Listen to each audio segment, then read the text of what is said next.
C'est quoi la prochaine démarche? On attend le peuple ou le Front commun les attend, ou est-ce que le Front commun va déporter ses voix sur un candidat? Pas du tout. Il n'y aura pas d'élection, c'est tout. Le Front commun, a refusé d'engager la question, de répondre à la question des plans B. Aujourd'hui, le Front commun est de haut mur. Qu'est-ce qu'il fait, ce Front commun? Parce que nous attendions légitimement les rejets des candidatures de M. Gbagbo et de Thiam. Qu'est-ce qu'ils font aujourd'hui? J'ai dit, le Front commun va rester dans la résistance jusqu'au bout, jusqu'à ce que nous ayons satisfaction de nos revendications.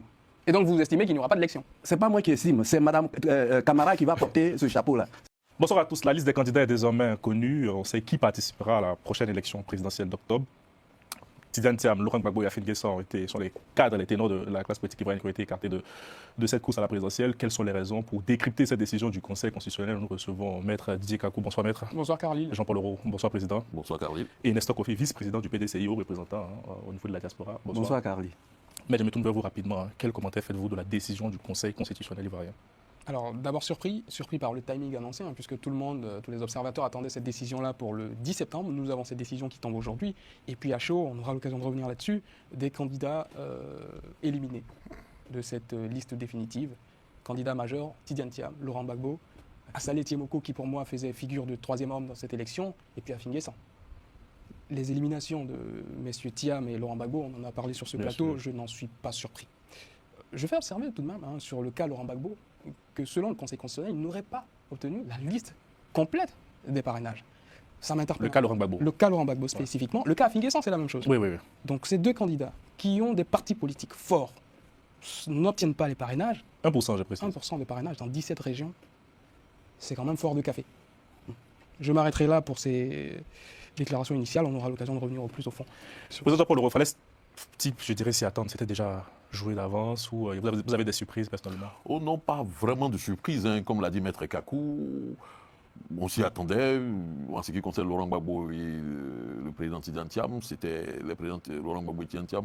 Moi, je m'y attendais personnellement, donc pas grande surprise. Le cas de Pascal Afin Guessan, c'est vrai, candidat en 2015, candidat en 2020, et puis aujourd'hui rejeté. Bon, je m'y attendais pas. Comme Maître Kakou l'a dit, deux personnalités aussi fortes, le FPI, le PPACI, qui sont des partis implantés sur toute l'étendue du territoire, ne pas pu avoir de parrainage, ça pose question, ça crée le malaise.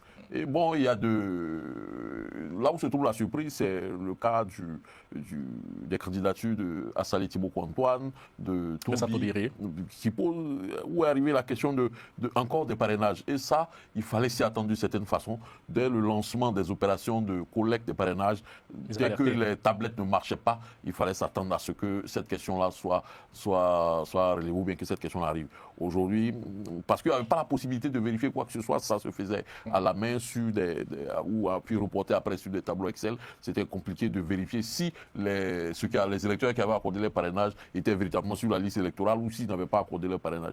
Donc ils ont beaucoup de candidats ou de candidats déclarés ont navigué à vue et malheureusement ils prennent ça plein de la poire. Et puis voilà, c'est tellement que nous aurons l'occasion de rentrer dans les détails. Tout à l'heure, on reviendra sur la motivation de la motivation et surtout sur l'éligibilité des différentes candidatures.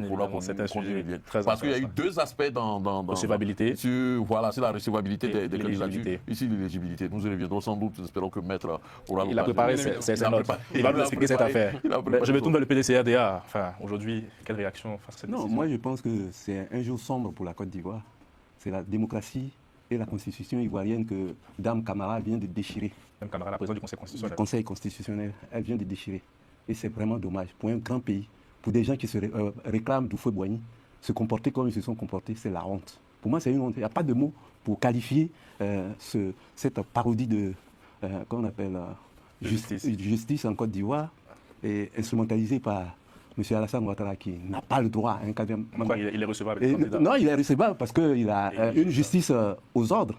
Dans la mesure où lui-même, il n'a jamais renoncé, j'ai tous les documents, il n'a jamais renoncé à sa qualité de, qu'on appelle, burkinabé, parce qu'il a servi au FMI en tant que burkinabé.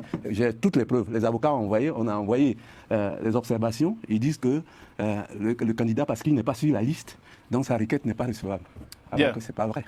Donc il y a une vraie dimension juridique dans cette affaire. Mais on se tourne vers vous d'abord sur la candidature de Tidiane Thiam qui a été rejetée aujourd'hui. Dimension juridique très importante puisque le Conseil constitutionnel statue en s'adossant à la Constitution. La candidature de Tidiane Thiam, j'ai pu en faire des développements sur ce plateau. elle est rejetée au motif que l'intéressé ne serait pas inscrit sur la liste électorale. Et donc l'article 48 subordonnant la qualité de candidat à l'élection présidentielle au bénéfice de la qualité d'électeur, M. Thiam n'étant pas électeur, le Conseil constitutionnel en a déduit donc que sa candidature devait être rejetée. Sans surprise pour moi, puisque l'article 51 de la Constitution le prévoit expressément, puisqu'il renvoie aux dispositions du Code électoral, donc sans surprise, juridiquement en tout cas. Juridiquement, vous avez vu que le Conseil constitutionnel a écarté toutes les questions tirées donc, de l'ineffectivité d'une RLE en 2025, de la décision du Comité des droits de l'homme. Elle s'est déclarée totalement incompétente pour connaître de ces questions-là, puisque en matière électorale, la compétence exclusive est dévolue à la commission électorale et puis au tribunal donc, de grande instance d'Abidjan. Donc elle s'est adossée en tout cas à ce qui est une jurisprudence plutôt constante du Conseil constitutionnel depuis 2009 avec Paul Yaoundé pour rejeter cette candidature-là. Donc juridiquement, voilà. Elle a dit de droit, il n'y a pas de problème. On peut pas juridiquement sur la candidature de M. Thiam, moi, c'était mes arguments que le Conseil a expressément repris aujourd'hui. Donc, je n'ai pas de grande surprise. Nous avions eu des divergences d'avis avec les membres du PDCI sur cette question-là. Le Conseil nous a donné aujourd'hui raison dans la lecture juridique, en tout cas, qui est faite de la candidature de Thiam. Pas d'effet de surprise, moi, de mon côté, sur cette élimination. Moi, je viendrai sur le rejet de la candidature de Laurent Gbagbo.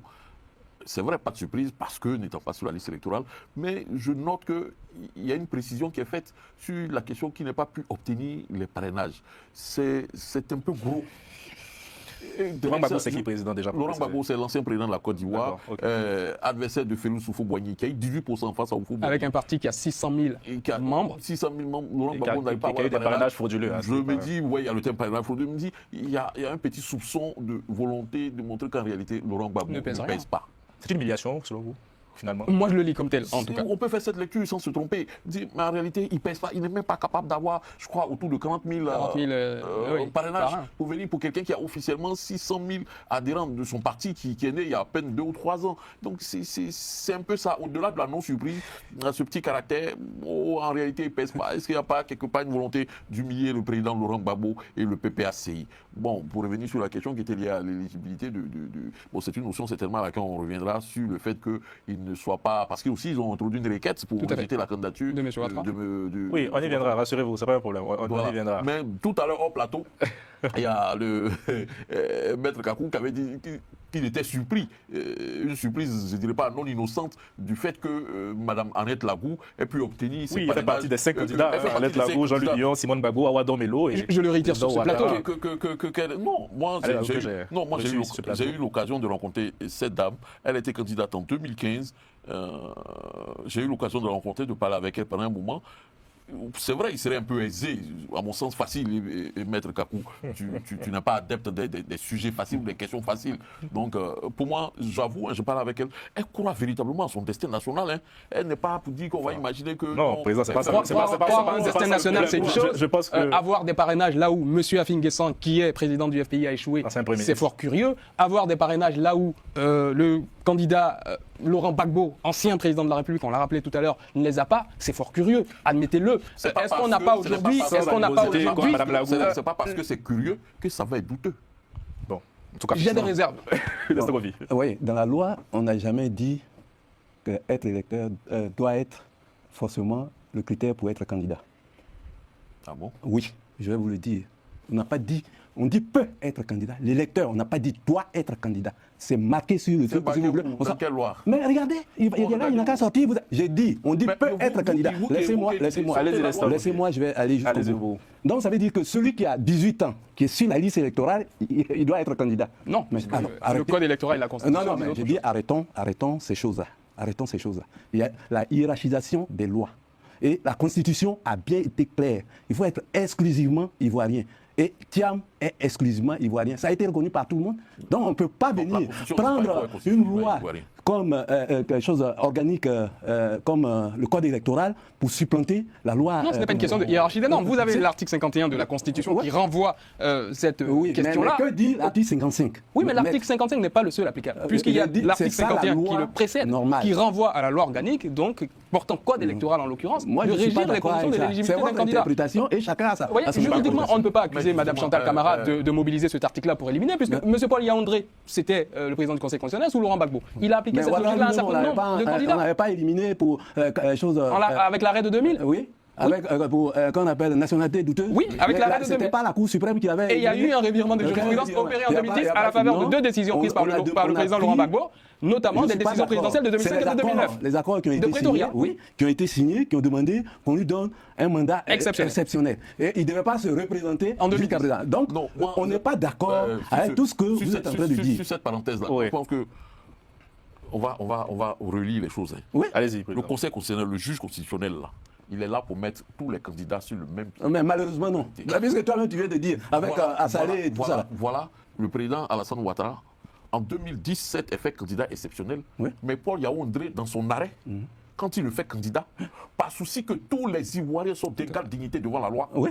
il met tous les candidats de 2010 au même niveau. Ben oui. S'il est candidat, c'est parce qu'il a répondu à tous les Non, les accords, je suis désolé. Alors non, en fait, on a vu les accords. l'interprétation qui est faite par le Conseil constitutionnel en Et ça 2015 précède à la la question requête. sur Non, je ne suis l'éligibilité. pas d'accord. 2018. On a tous Monsieur lu Ouattara, ça. Faut pas prendre les enfants de le quatrième mandat, monsieur, On va pas a été accepter ça. reconnu de facto, Bah, vu bien sûr. cette recevabilité maître. Votre Alors, réaction. pourquoi le Conseil constitutionnel admet ici que M. Ouattara peut faire un quatrième mandat? D'abord parce qu'il rejette les requêtes de M. Thiam et du président Laurent Gbagbo, Ouais. motif pris de ce que ces deux-là ne seraient pas électeurs, Électeurs. que leur candidature aurait été rejetée.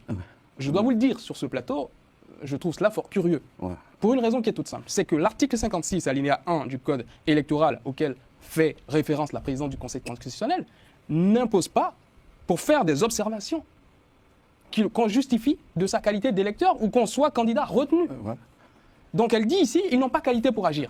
L'article 56 alinéa 1... Ah, c'est la réponse qu'elle C'est donne. la réponse, tout à fait. Elle dit, vous avez soumis des requêtes, vous n'avez pas qualité pour agir ici, je ne peux même pas les traiter. Moi, je considère que M. Ouattara est parfaitement éligible, il respecte toutes les conditions de l'article C'est tout. 55, il est déclaré candidat.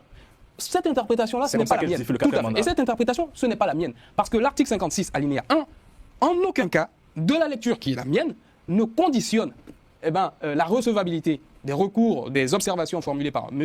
Thiam et Laurent Gbagbo à la recevabilité de leur candidature in fine. Donc pour moi, il y a un problème sur cet article 56 alinéa 1.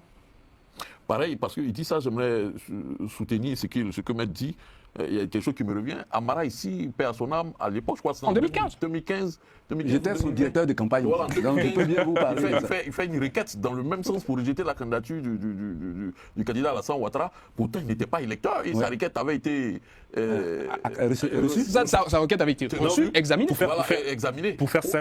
Elle n'examine même pas la requête. Donc, c'est-à-dire qu'elle n'a pas répondu même sous le fond Non, elle à la ne question tranche pas la du quatrième question du mandat. fond. Elle estime qu'ils n'ont pas la qualité pour agir. Et dès lors qu'ils n'ont pas la qualité pour Quelle agir, qualité d'électeur vous avez Alors, fait cette requête, elle aurait pu traiter Alors, le sujet sur le fond. selon Dans ce le qu'elle cadre dit, de selon ce qu'elle l'orientation. dit, ceux qui auraient pu faire ce recours et qui auraient prospéré, c'est Simone Gbagbo, Gbagbo. Billon, Lagou, Oudon Mélon ou Alassane Ouattara lui-même. Bon, M. Alassane Ouattara n'aurait jamais contesté Sinon, on a les dossiers sa propre ici, hein. inéligibilité. Hein, l'observation, là. Il n'a jamais renoncé à sa. Pourquoi À mon avis, à sa elle nationalité. aurait pu faire simple, elle aurait pu se prononcer sur une jurisprudence, sa dernière décision du Conseil constitutionnel de 2020. Ça aurait pu être un argument. Pourquoi elle n'a pas évoqué encore Mais elle ne peut pas Non, évoquer elle n'a ça. pas, elle n'a pas parce que, réfléchi dessus. Dès le débat, quand on suit dans Dans son raisonnement. son raisonnement, déjà quand sa candidature, elle estime que sa candidature est recevable, elle arrive maintenant sur la question du fond, son éligibilité. C'est face à ces deux requêtes-là qu'elle répond aux requêtes du PPACI et aux requêtes du PDCI. Thiam et de Laurent Gbagbo. Qu'elle répond à ça, elle dit d'abord, vous n'avez pas la qualité. Puisque vous n'êtes pas électeur, vous n'avez pas la qualité pour agir sur ce sujet. Par conséquent, elle ne revient même pas sur la question de son éligibilité. Elle dit c'est fini. Dès que sa candidature est recevable, Donc, pour la bonne compréhension de notre téléspectateur, le Conseil constitutionnel n'a pas jugé sur le fond la question de l'éligibilité. Il a jugé sur le fond, Il a jugé sur le mais en éludant Ah ouais. Mais les c'est quoi ces observations raisonnements sur le formulées. fond? Qu'est-ce qui permet de concevoir encore un quatrième mandat aujourd'hui? Non, le Conseil a dit, il a été très clair. Pour nous, M. Alassane Ouattara est Remplit les recevable. Là, il remplit toutes les conditions d'éligibilité conditions prévues par l'article 57. C'est fini. Il est ivoirien, il est de nationalité exclusivement ivoirienne. Voilà. Il a moi, joué j'aimerais de ses bien droits qu'elle civils et nous politiques. fournisse le papier